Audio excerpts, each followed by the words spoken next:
¿En qué nos fijamos en una película más allá de su argumento? ¿Se pueden contar cosas a partir del lugar en el que colocas la cámara? ¿Puede construirse así la identidad de un personaje? Soy Jonay Armas y esto es La Butaca Azul. Who are you? Who are you?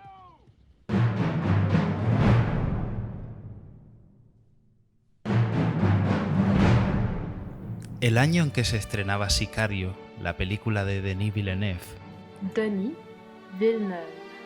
perdón, no era difícil descubrir el rechazo ante ella, porque el relato contenía una lectura política muy discutible, con aquella fuerza de élite americana que luchaba contra el narcotráfico en la frontera mexicana, donde parecía que no había ley y que todo valía con tal de atrapar a los culpables.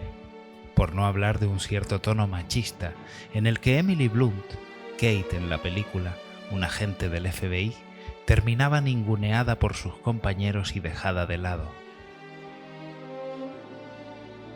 Pero lo cierto es que la película, en realidad, criticaba todo aquello a su manera, ponía en duda todo lo que estaba ocurriendo. Aquella disconformidad estaba en las propias imágenes, en el rostro de Kate y en cómo reaccionaba a las decisiones de sus compañeros masculinos. Stefano Sollima, guionista de la secuela de Sicario, dice que el personaje de Kate era una especie de guía moral para el público. De ahí la decisión de que no apareciese en la película posterior. Pero sobre todo, la disconformidad estaba contenida en la propia puesta en escena de la película. Esas decisiones controvertidas son tomadas a partir de imágenes lejanas, nada triunfales, como si la cámara condenase lo que está viendo, como si se alejara porque no quiere formar parte de lo que están haciendo los personajes. Es la misma manera de planificar el rodaje en torno a una forma velada de reprochar la actitud de los personajes que planteaba Martin Scorsese en El Lobo de Wall Street, cuando se situaba a una distancia considerable de sus protagonistas la primera vez que deciden drogarse. Los mostraba a escondidas, mostraba lo miserable de su comportamiento. Era una forma de condenar las cosas sin tener que verbalizarlo todo, sino simplemente confiando en que fuera la naturaleza de la imagen la que transmitiese una idea. Esto está mal. Me alejo de aquí. No reprendo porque solo observo, pero elijo no participar de esto porque sé que no es bueno. No hacía falta que nadie lo dijera, solo filmarlo de ese modo. En Sicario además también está Johan Johansson, que fue colaborador habitual de Villeneuve. Perdón. Un músico que trata de condenar las cosas a partir del sonido. 4 notas que se repiten continuamente y que parecen hundirse lentamente. No avanzan, solo insisten, como si representasen el gesto de negar con la cabeza. Son exactamente las mismas 4 notas de Sense of Doubt, el tema de David Bowie.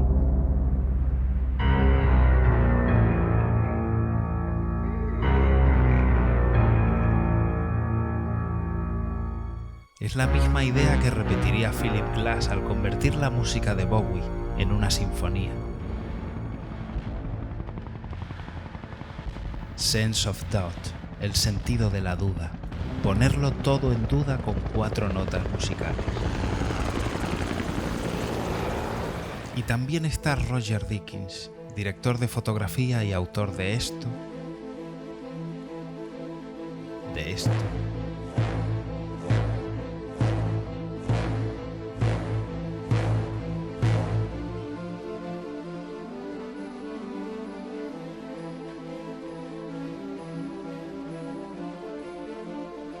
Deakins parece que fotografiase la frontera con México como si se tratase de otro planeta, de un lugar extraño y hostil.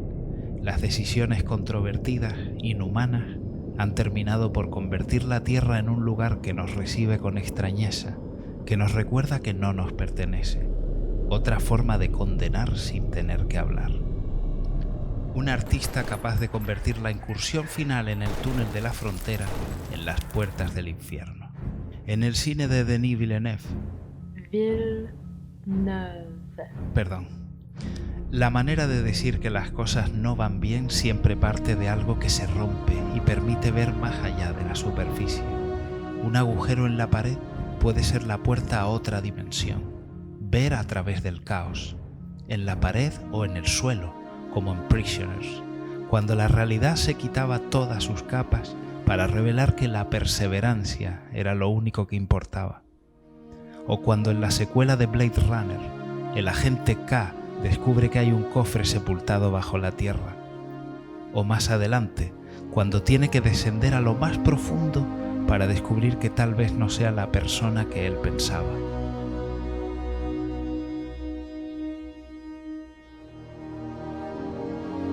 Por eso Enemy era una película tan valiente, porque toda ella es en realidad el gesto de mirar más allá del agujero de la pared. Un vacío en el que un profesor se abandona a su sueño frustrado de convertirse en actor ante la crisis de la paternidad. ¿O es un actor que se ha obsesionado con el último de sus personajes? No estamos aquí para responder nada de eso, sino para proponer cómo en Sicario, una película que empieza con Kate como personaje principal, termina por cambiar de protagonista y acabar con Alejandro, un personaje al que hemos descubierto poco a poco, como si Kate hubiese sido en realidad una embajadora que nos hubiese llevado a la historia real, la de Alejandro, una historia de venganza, un western de la nueva era en el interior de un contexto puramente político. Y esa manera de introducir un relato dentro del relato, esa forma de presentar, a través de las imágenes, la historia verdadera que se atreve a adentrarse más allá del agujero de la pared, merece tanto la pena como la propia historia que está en juego, porque es tan importante lo que contar como la forma de contarlo. Por eso es importante analizarlo, educar la mirada y pensar juntos el cine. Al principio solo está Kate, ella es la protagonista, o eso es al menos lo que Sicario pretende hacernos creer, porque es tan difícil llegar hasta la historia de Alejandro como entender que él pretenda que la consideración política quede en un segundo plano y lo único que importe sea vengar la muerte de su familia. Para llegar a ese hombre al que ya no le importan ninguno de sus principios, hay que empezar el camino con alguien que aún conserva los suyos. Con Kate, que entra en un mundo de hombres en el que nada es justo, aunque ella todavía está por descubrir eso. ¿Habrá algún primer plano hacia ella? La cámara solo se acerca cuando Kate es capaz de preguntar algo que pone en jaque la ética de esta operación militar. Pero lo más interesante en términos de puesta en escena tiene lugar durante el primer encuentro entre Kate y Alejandro, a punto de subir a un avión. Ella todavía es la protagonista. Él ni siquiera tiene espacio para revelar su rostro. Aún no existe. No es más que un fantasma que atraviesa la pantalla. Está fuera de la historia, y cuando se sitúa frente a la cámara aún parece un intruso, alguien que usurpa el espacio de Kate. En México, la película los colocará a la misma altura, sentados juntos en el coche. Y a partir de ahí, Kate comenzará a desaparecer, a descubrir que ya no tiene lugar en este relato terrible de muerte y venganza. Ella intenta cuestionar las cosas, pero ya no es más que una pequeña figura en la lejanía. Una mota de polvo que no puede impedir nada de lo que ocurre. Cuando ambos se sienten amenazados, vuelven a compartir el mismo nivel, permanecen en el mismo plano, pero en relación con los otros se vuelven más pequeños, pierden su importancia. O cuando Alejandro se sincera y le confiesa a Kate que ella le recuerda a una hija que perdió por culpa de todo esto. O cuando ella intenta impedir su eclipse particular y los personajes deben decidir con quién se va a quedar la película. Cuando Kate se entera de algo que no puede cambiar, se hace pequeñita de nuevo. Su proceso de desaparecer es aún más evidente, menos sutil, más agresivo. Ella terminará emborronada, fuera de foco ante la historia de Alejandro, en un proceso elegante, tan sutil que es difícil percibirlo, pero que forma parte de la manera de planificar cada imagen, de pensarla, de construir un discurso en torno a dos personajes que se enfrentan. Pero entonces empiezo a descubrir todos esos momentos en los que Kate tiene un primer plano cuando Alejandro ya es protagonista absoluto. Primeros planos que echan por tierra todo este pensamiento en torno a que Sicario no es más que un ejercicio de puesta en escena sobre cómo cambiar de protagonista. Y entonces pienso que me he equivocado, que he forzado el significado de las imágenes para mi conveniencia, para que encajen con mis ideas, que si extraigo imágenes de la película, no todas van a servir para ilustrar este pequeño descubrimiento, porque su construcción es más compleja que mi forma de leer las imágenes. Pienso que qué pinto yo haciendo un videoensayo de algo sobre lo que ni yo mismo estoy seguro, si ni siquiera sé pronunciar bien el nombre del director de la película.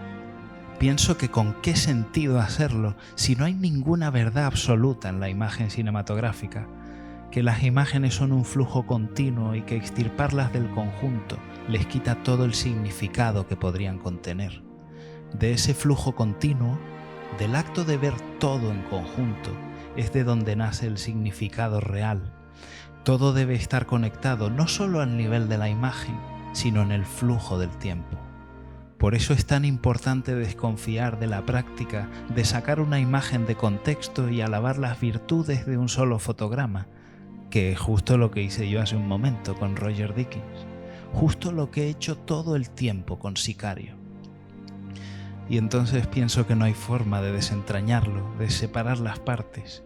Pienso en que siempre va a existir la duda y en que es importante que exista. Hoy los discursos en los que la duda no tiene cabida me parecen peligrosos. Pienso en el pecado de no contar con el tiempo suficiente para explicar cómo la duda y la fascinación no tienen por qué estar reñidas. Y pienso que es verdad que en El Lobo de Wall Street Scorsese no supo condenar a sus personajes y que el discurso político o cómo el machismo acaba denigrando a Kate se superponen a cualquier virtud que exista en Sicario. Pero me llama tanto la atención cómo trata la cámara a ambos personajes que sigo creyendo en ello. Sigo pensando en ese combate entre ambos por ocupar la pantalla, hasta el momento en que se baten en duelo para decidir quién protagonizará la película finalmente.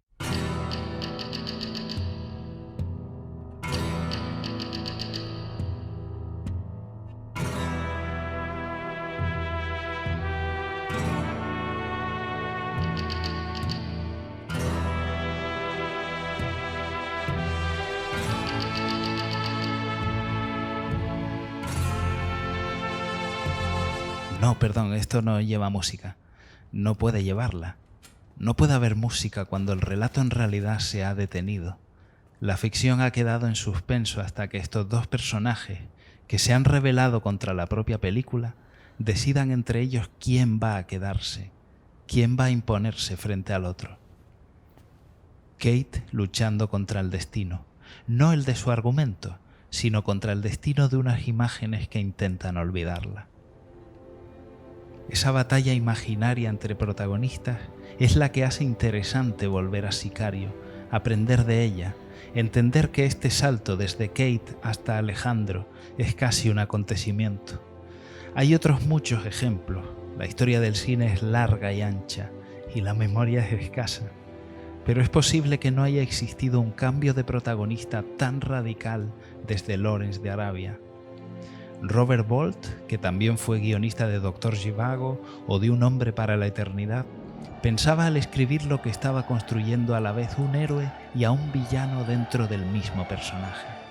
Lawrence triunfa y es aclamado, pero entonces la música cambia y muestra al tirano.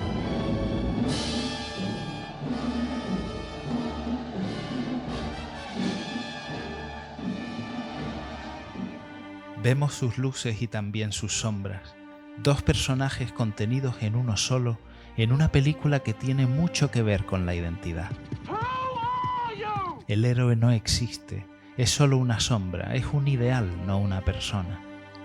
También podríamos hablar de cómo la película simboliza la lucha contra el destino, de cómo representa en imágenes la amistad entre dos personas, o de cómo presentar a un personaje de una manera trascendental. Como ocurre entre Kate y Alejandro, podríamos abandonar a Denis Villeneuve. Villeneuve. Perdón. y perdernos en esta otra película, en este monumento que marcó el final de una época para el cine. Pero eso ya es otra historia.